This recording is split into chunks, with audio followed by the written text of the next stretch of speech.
In the early morning hours of August 29th, 1996, police and firefighters responded to reports of a house fire on West Junaluska Drive in South Richmond, Virginia.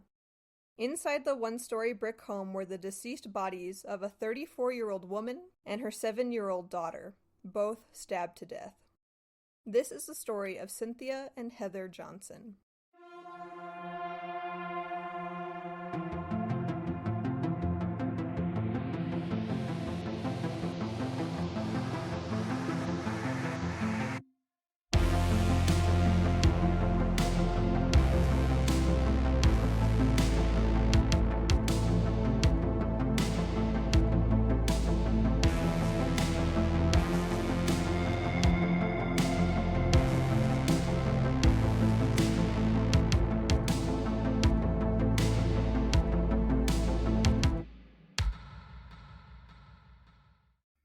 Welcome to Crime Soup Podcast. I'm your host, Hannah Kanapis. And I'm Kaylee. And today we'll be discussing the horrific murders of Cynthia and Heather Johnson in Richmond, Virginia in 1996. Just a warning, this episode does contain elements of violence and child sexual abuse, so please proceed listening with caution or skip to another episode if you need to. In the early morning hours of Thursday, August 29th, 1996, firefighters were dispatched to 6535 West Junaluska Drive in the West Lake Hills neighborhood of South Richmond, Virginia, which is a quiet subdivision mostly made up of brick ranch-style houses and split levels. When they arrive, it isn't apparent from the outside that the house is on fire, but once they get inside, firefighters are faced with heavy smoke and find two deceased bodies. In the family room, they find the homeowner, 34-year-old Cynthia Johnson, deceased. And in the front bedroom, they find 7-year-old Heather, also deceased. Both bodies had been set on fire post-mortem. The family's two dogs, a poodle and a Pomeranian, and a cat are all found deceased inside the home as well. Richmond Fire Captain Don Horton determines that there were at least 7 different fires set in the house, and unfortunately these fires effectively destroyed a lot of potential evidence. Cynthia and Heather's bodies were sent off for autopsies, and the state medical examiner's office determined that Cynthia Johnson died of a knife wound. More specifically, her throat had been slashed, and she had a small puncture wound on her neck. Her 7-year-old daughter, Heather, had been repeatedly stabbed in the chest and had wounds to her vagina. Despite rumors circulating in the news at the time, neither of the victims had been bound or gagged. Hold on, one more time. Can you tell me where Cynthia had been stabbed? So her neck had been slashed, and then they said there was a small puncture wound in her neck, but there's no indication of what caused it. That's weird that her neck was slashed and then her 7-year-old daughter's body was just absolutely repeatedly stabbed. That's a red flag. Well, the whole thing is a red flag. But... This is more than a red flag. This is a whole parade of a marching band all holding red flags. Red flag in the investigation is what I mean. Oh, okay. Not the situation in general. You're like, this seems a little off. Something's fishy here. They're like, ma'am, please get out. Get out. How did you get in here? Yeah. But yeah, that's weird. That immediately makes me think some type of sexual abuse is going on. So naturally, investigators treated the case as a double homicide, and they went to work questioning everyone closest to the Johnson family. What they found was that Cynthia worked a full-time job and was raising her daughter as a single mother after getting divorced 6 years earlier. The split from her ex-husband Keith Johnson was by all accounts amicable, and Keith continually played a role in the family, visiting and taking care of their daughter as best he could. She was incredibly close with her father Willie and her brother Dell, and was actually considering moving closer to her brother so that their kids could attend school together. It was her brother who actually baptized her into the Mormon faith only 6 months earlier, although they'd both been raised Roman Catholic. For the most part, Cynthia lived a quiet and unassuming lifestyle, mostly focusing on her job and raising her daughter. She had only moved into her house on Junaluska Drive in the last year, inheriting it from her parents after her mother died of cancer in 1995. So she inherited the house after her mother died, but her brother didn't get anything? I don't even know if inherited is the right word. It's possible that she bought it from them, but Okay. she essentially, she moves into the house. I believe it's the house that she grew up in as a child. Okay. I love that you're like, so her brother just got shafted. I'm suspicious of everybody right now, so I'm trying to look for motive. Oh, yeah. Okay. You're like, shut up. Cynthia's family weren't aware of any strangers or neighbors that may have had a grudge against her, and they only knew about one man she had been only passively dating from her LDS church. However, there was more to Cynthia's past than met the eye. Less than 2 months after the fatal attack on Cynthia and Heather, police announced a viable suspect in their case. Police were looking into one of Cynthia's ex-boyfriends, a man named Glenn H. Barker. So from the outside, Glenn Barker seemed like a catch. He was 6 feet 5 inches tall, athletic, personable, never showing any signs of his deeply troubling history. Glenn Barker was 35 years old and had previously lived with Cynthia and Heather for about 18 months. But the couple allegedly broke up because 7-year-old Heather didn't like him. I'm going to stop right there. What instantly comes to your mind when you find out that a couple breaks up because the child doesn't like the boyfriend? Fucking Glenn, dude. He was sexually abusing her. That's my immediate reaction, is if your kid doesn't like the man you're dating and doesn't give like any specifics, doesn't want to get into it, it's because something bad is happening. That's where my mind immediately goes, is that he's a creep, right? Yeah. Especially because Heather's only 7. Especially because she's that young. Because according to accounts from everyone else in his life, he's a great guy. So personable, everyone loves him. So why would a 7-year-old girl dislike him so much to the point that it was causing issues in her mother's relationship with him? That's a red flag. Yeah. And good on Cynthia for breaking up with him. Exactly. We had something similar happen in episode 1 with Debbie Grabber, right? Mm-hmm. With Lawrence. Yeah, with fucking Lawrence. I trust teenage girls and little girls to tell me when a man is untrustworthy. 1000%. And it's because creepy men often feel most comfortable exposing their most creepiness, their most vile, disgusting parts of themselves to little girls and teenage girls, because they know the power imbalance is going to protect them. They don't think anybody will listen to these little girls. They don't think anything will come of it. And so oftentimes they don't let anybody else see those parts of themselves, but to little girls and teenage girls, they're going to be disgusting, and they think they can get away with it. Because sometimes they can, because... They do. I mean, you and I both have been, at one time, little girls, and... Yep. I mean, it was easy to manipulate us. I won't speak for you, but like... No, it totally was easy to manipulate me. Yeah. Especially the way that little girls are raised, and a lot of other things having to do with, like, the way we were socialized, but... Okay, but I want to tell you where this information came from. So obviously, Cynthia and Heather are deceased, and Glenn Barker is not willingly giving up this information that the 7-year-old girl hates him. Yeah. So this information is coming to police from another man that actually dated Cynthia right after she broke up with Glenn. So after she broke up with Glenn, she dated a guy named Gary Wayne McAllister. And when police find him, because obviously they're looking through her past and they find out that she dated Gary. When police question Gary, he tells them this information about Glenn Barker. According to Gary, he called Cynthia only hours before her death, about 10:25 p.m. on August 28th. And he even then drove past her house about 11 p.m. because their conversation worried him about her well-being. While driving past her house, he noticed that her car was in the driveway and the lights in the house were all off. What, I guess you might just get to it, but I want to ask anyway, just in case. What do you mean concerned for her well-being? Like he thought she was going to hurt herself, or he thought that somebody else might want to hurt her? It's very vague in all of the newspaper clippings that I read. Essentially, he just said that she sounded anxious. And I actually don't even know if they're still dating at this point. He's described as being an ex-boyfriend, so I don't know if they just maintained their friendship and he was checking up on her. Yeah, because he called her, right? Yeah, I don't think that they're boyfriend and girlfriend.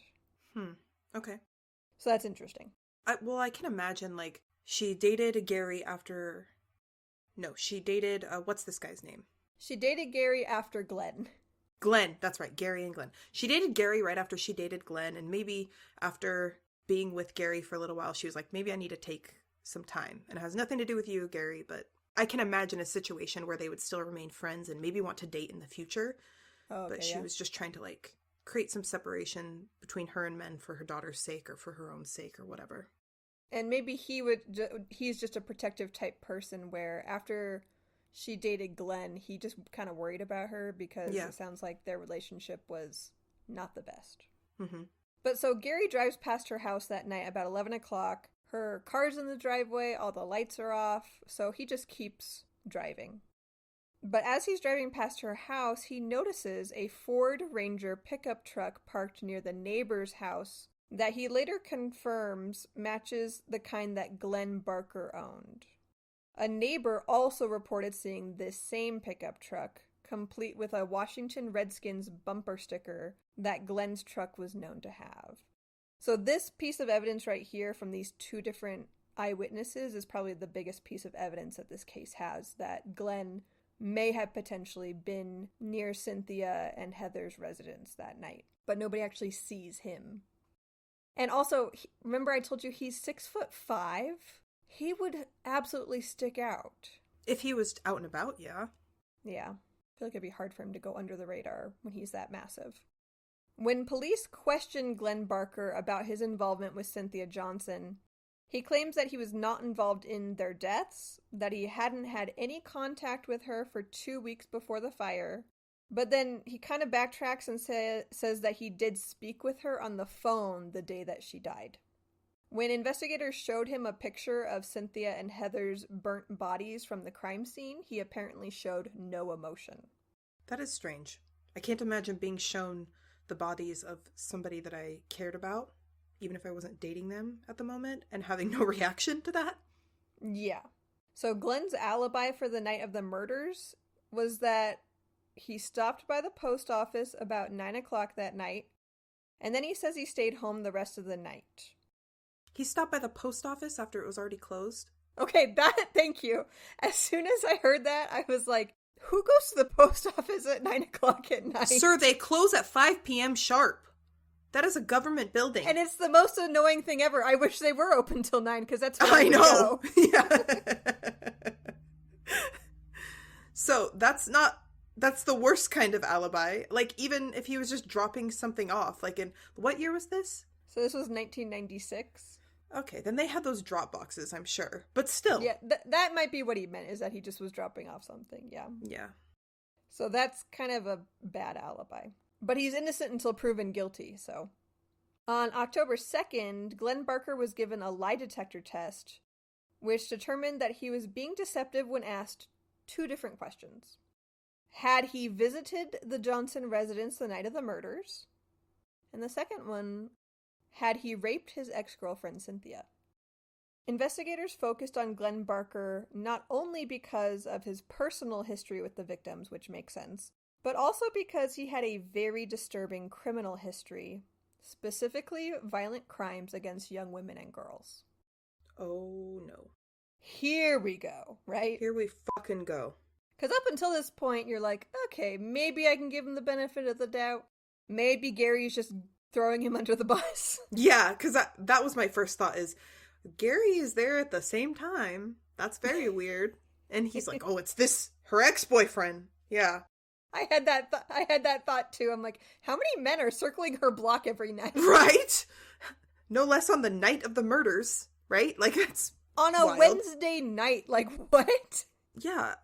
What kind of crazy do you have to be to, like, drive by somebody's house? You're not even dating? Like, that must have been a really crazy phone call. For me to be like, I need to go check on them and end up just driving by their house. that phone call would have to spook me like a lot. Yeah. So let's talk a little bit about the history of Glenn Barker. Glenn Barker had dreams of playing college football after he graduated high school in 1978. But they were cut short when his 15-year-old girlfriend got pregnant during his senior year. His 15-year-old girlfriend. Well, and he was probably 17. The age gap isn't what bothers me, but there's more to be concerned about in this story than the age gap with him and his girlfriend. Well, yes. But I always want to take a second to tell high school girls that it's not a flex when senior boys want to date you when you're a freshman or a sophomore. It's not. Nobody should flex dating a senior high school boy. No! For so many reasons. Anyway, so his girlfriend gets pregnant. Instead of pursuing sports, which it sucks for him from his perspective because he actually got a scholarship to do sports and he kind of had to abandon it because now he's got this baby on the way, right? Damn, sucks for him. He had to give up his sports dreams because he didn't wrap it the fuck up. I feel so bad for Glenn. I'm trying to tell this story, Katie. Sorry. Okay. We should find a condom company that will sponsor us. Literally. We're like, he should have used a Durex. Hashtag ad. Okay, so instead of pursuing sports, Glenn got a factory job to support his wife and newborn son, and they later added a baby girl to the family in 1981. That was like 2 years later? 4 years later? Yeah, so his newborn son was born in 79, and then they had a baby girl in 81. However, this marriage doesn't last. Probably because Glenn was being investigated for the kidnapping and assault of an 18-year-old woman whom he allegedly abducted at knife point and tied to a bed. Oh, my God. Luckily, the woman was able to undo her restraints and escaped out a window, but she refused to testify in court, and so Glenn was never convicted. Oh, sad. Yeah. But he was ordered, I don't know how this works, but they did order him to undergo psychiatric evaluation and treatment. So he was supposed to go and see a psychiatrist. And while this is happening, his wife leaves him. Good for her. This part, though, drives me insane. So Glenn sees a therapist, but only 3 times. Well, that's not enough. He sees a therapist on 3 occasions, but he terminates his treatment. How he's able to do that, I don't know. But apparently you can just be like, I'm sick of this. This shit sucks. I'm out of here. He goes 3 times, and he terminates his treatment after his therapist suggested that his impulsive behavior might have been prompted by, and I quote, long-standing anger at women. And so he was like, fuck you, I'm out. Yes, it's exactly what happened. All the reports are like, Glenn was so irritated and upset by this accusation that he left, and I'm like, that means it's probably fucking true. He's like, I hate women, but how fucking dare you say that to me to my face? How dare you say it out loud? That was a secret between me and the women that I abuse. Dude, I didn't fucking need a psychiatrist to tell me that he has a long-standing hatred of women. Insane that we have to diagnose it, but yeah, like, we can't just be like, obviously, based on the evidence, that you don't even need a psychiatric evaluation. We could just tell by the way that you treat the women in your life and everyone around you that you hate them. Listen to this. So Glenn just apparently, I don't know why he can do this, but he could just find a different professional. So he dumps that therapist and he finds a new professional. He finds a psychiatrist who is willing to sign off on his court order saying that he was no longer a threat to the public, which apparently you could just do. Why are therapists doing this? Is there like know. money in it? To get paid? How hard would it be to just find another dude that also hates women and be like, nah, bro, you're good. We all hate women. I also abduct and rape women on the side when I need something to take the edge off. You're totally cool, bro. Pretty sure that's what happened. I don't doubt it. Okay, Kaylee, it gets so much worse, though. Listen to this. So he gets signed off, right? So his whole court stuff is all done. He's just a free guy. Just over a year later, a 12-year-old girl in Charlottesville goes missing. So, a 12-year-old girl named Katie Worski went missing in July 1982 from Charlottesville, Virginia, as she was having a sleepover at her friend Tammy Gates's house. And it just so happens that this friend, Tammy Gates, her mom had dated Glenn Barker. When police questioned Glenn Barker about Katie's disappearance, he admitted that he had been with her and Tammy on the night of their sleepover and had even given them both beer. But he claims he left a little after midnight. But according to Tammy, Glenn had given them a lot more alcohol than he told police, and that when she awoke at 5:30 in the morning, her friend was just gone. And currently, Katie Worski has never been found. Oh my god. And they did nothing to Glenn? So this is the only thing he's been convicted for. So, despite never finding Katie Worski's body, police were able to find significant evidence found at his apartment, and he was convicted for her murder. This is like the super summarized version that I'm giving you, because this could be like its own whole episode. But they did find significant evidence. They found a ton of blood. They found a pair of her underwear at his apartment. And so he ended up getting convicted. He was sentenced to 18 years, but he only ended up serving 9 before he was released in 1992. Oh my god. Oh my fucking god. There are people who serve marijuana sentences for longer than that. 9 years? Yeah. Even 18 years. What? He took the life of a 12-year-old girl. Yeah, it was technically a second-degree murder charge because they couldn't prove... I mean, they never found her body, so they were lacking a lot of that evidence, but... He was only going to serve 18 years, and then he ended up only serving 9. Yeah, poor little Katie Worski. She was 12. And you want to hear something really sad? So the pair of little girl's underwear that they found at his apartment in one of his drawers... It was identified as being hers, but also, so she had diabetes and she had to take insulin shots. And you can see in her little pair of underwears, there's a tiny little blood drop in her underwear where she would inject the insulin into her bum. And so that's also how they knew that it was hers, because it had that mark in it. What was that dad's name who killed the guy that raped his son? Oh, I can't remember, but I know who you're talking about. Yeah, I want to pull a him right now. and just put on a trucker hat, grow a mustache, and pull out a revolver. Blast his brains out. Yeah. And her poor parents, too. I know. So he ends up getting convicted for this, which thank God he got any time, because I don't know where he put her body, but she's never been found, right? And also, once he's released in 1992... He doesn't stay in Charlottesville, probably because everyone knows him there after what happened to Katie. So this is when he moves to Richmond, which is where Heather and Cynthia live. Something else, just as a side note, that I found interesting about this case. Do you know about the FBI profiler Robert Ressler? That sounds very familiar. He's like one of the original FBI profilers from the 70s and 80s. Mm-hmm.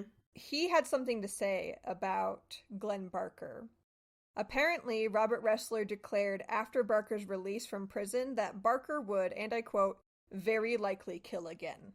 Everybody who took part in releasing Glenn Barker from prison has blood on their hands. Yeah. So he's released in 1992 for Katie Worski's murder.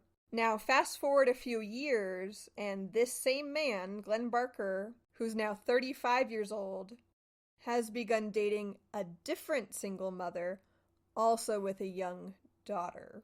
And this family also faces tragedy. God.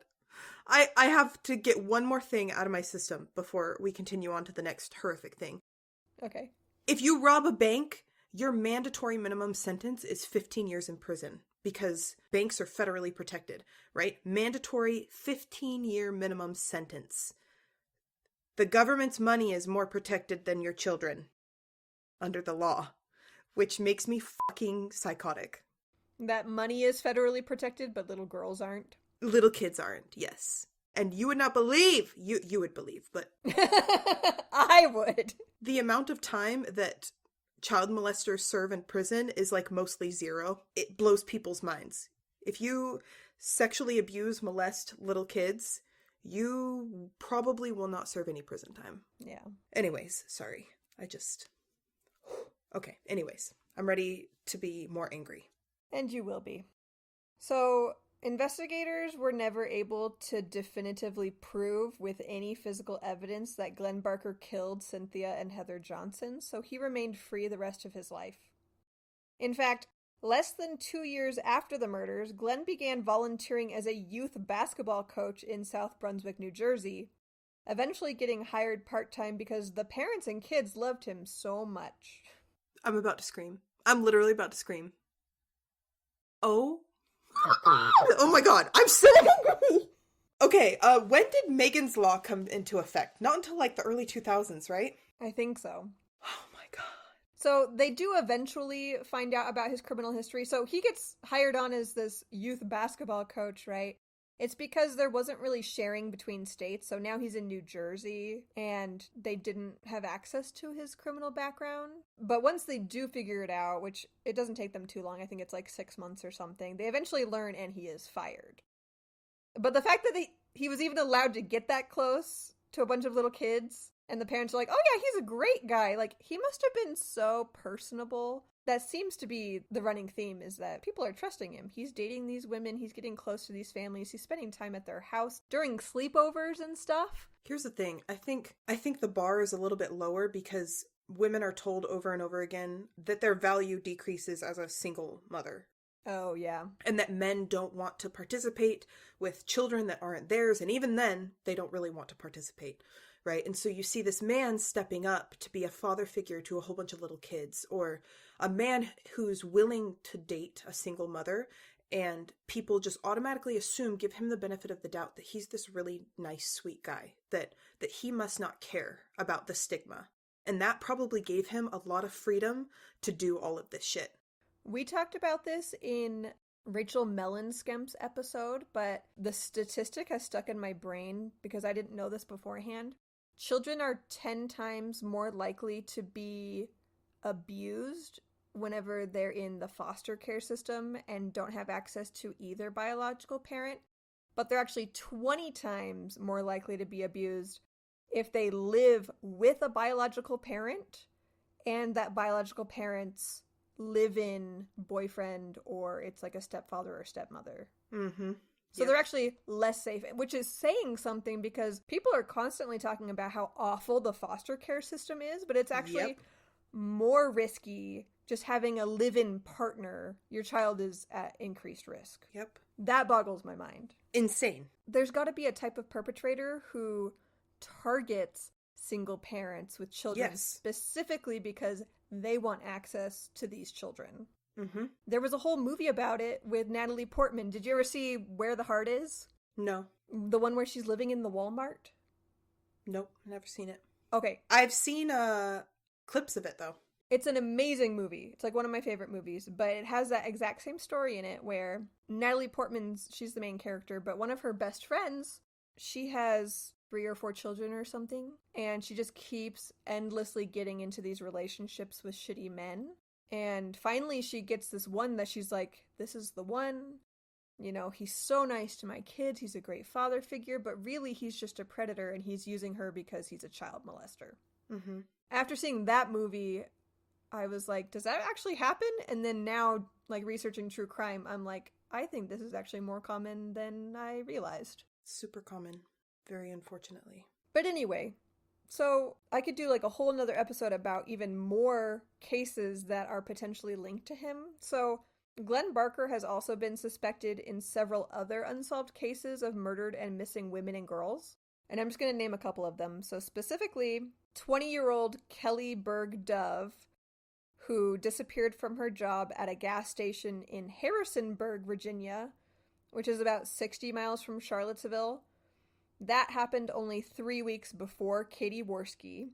And then only 1 day after Kelly disappeared from the gas station, Paula Dean Chandler disappeared, and her body was found by a fisherman near the dam at Ravenna Reservoir, which is only 8 miles from Charlottesville. So these are all kind of in his radius. Currently, the murders of Cynthia and Heather Johnson remain unsolved, but police feel very confident that the perpetrator was someone close to them. They are looking for more witnesses to come forward with information. Specifically, they are trying to track down a pizza delivery person whom they know delivered a pizza to Cynthia's residence hours before the murders. So if you or someone you know was a pizza delivery driver delivering pizzas around Richmond, Virginia in August 1996, you might have information the police need. You can contact Sergeant George Wade with the Richmond Police if you have any tips. His phone number is 804-646-6741. Kaylee, do you have any other thoughts before I sign us off? I'm sure you do. Where the fuck is this Glenn bastard right now? Oh, he's dead. Oh. I love how I forgot to put that in here. I was hoping he was still alive because I would like to change that myself. No, he's already dead. So, like, if there was anyone who was afraid of him and the only reason they didn't come forward is because they were afraid of him, he's long gone. So if you knew Glenn Barker, you should definitely go to the police and tell them what you know. Because he can't get you at this point. Rotting in hell where he belongs. Well, that was upsetting. Extremely upsetting. I told you. You always tell me, and I always am like, no, I'll be fine. And at the very end, I'm always like, I hated this. I hate you. I hate me. I hate the world. I hate everything. I need a smoothie. I need a smoothie. How is it unsolved? That's what, because I think probably everyone listening is thinking, oh yeah, it's Glenn. Obviously. You might be able to cast suspicion on Gary, because he was also driving around her house late at night. Yeah. And who knows if she maybe was involved in other men that flew under the radar, but Glenn obviously has the most upsetting criminal history that matches the MO to a T of harming and targeting young women and girls and then making them disappear or trying to make them disappear. Yeah, the only thing that's different about this case with the rest of the things that Glenn supposedly perpetrated, right, the rest of the people he supposedly kidnapped and killed, is that he set Cynthia and Heather's house on fire. Yeah. And he stabbed them to death, which sounds different than the other cases that he might be connected to. Except the 18-year-old girl that he abducted at knife point and tied to a bed. Yeah, except for like that. The knife is similar, but yeah, there wasn't fire involved in any of the other cases that we know of, unless he did something to Katie Worski. Yeah. And maybe it was because it would be hard to get rid of 2 bodies. He had never done that before. Yeah. But here's the thing, though. It worked. Like, him using fire, they weren't able to recover any evidence against him. The most they have is that Gary and one of the neighbors saw a truck that looked like his, but they took his truck into a lab and they analyzed it and they didn't find anything usable. Yeah.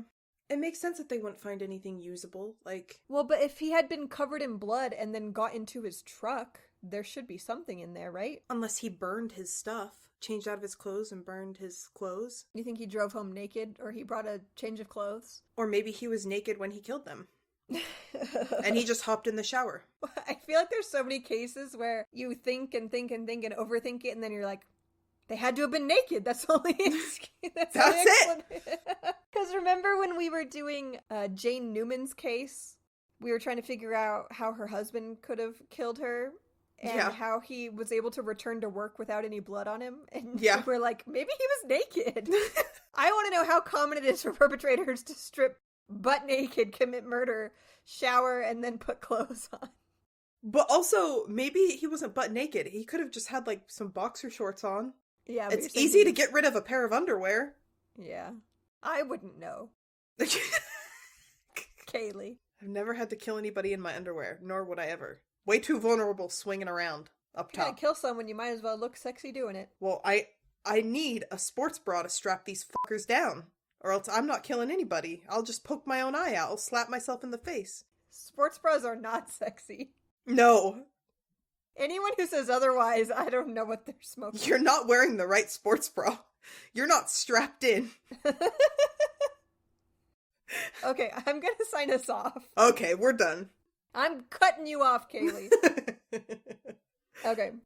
Thanks for tuning in to Crime Soup Podcast. We hope you enjoyed this week's episode. You can follow us on YouTube, Facebook, Twitter, TikTok, and Instagram for even more true crime content.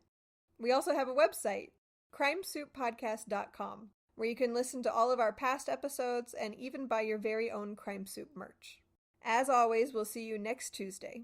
Stay safe and bon appetit!